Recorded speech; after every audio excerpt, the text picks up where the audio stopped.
NRM analyses over 500,000 soil samples each year, and currently only a small percentage of those are tested for organic matter. That is changing though, with government schemes and farmers interested in the importance of organic matter. Our government now rewards farmers to improve the soil health. DEFRA has started the Sustainable Farming Incentive recently.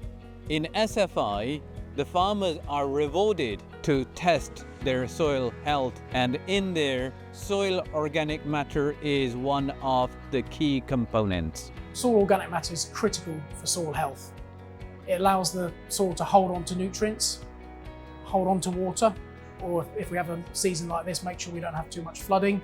It also provides the food for those microbes in the soil that essentially make those nutrients available for the crop to take up. And it benefits the soil structure.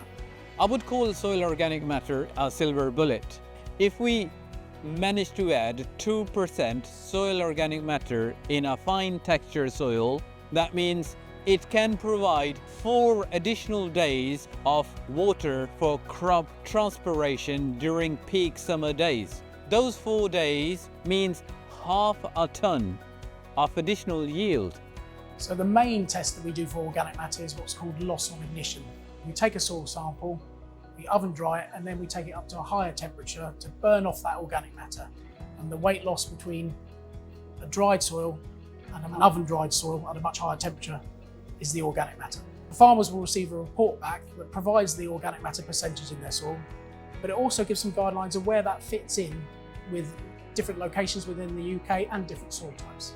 So different soils have got different capacity to retain soil organic matter. For instance, light soils, they can have 2 to 3% of soil organic matter.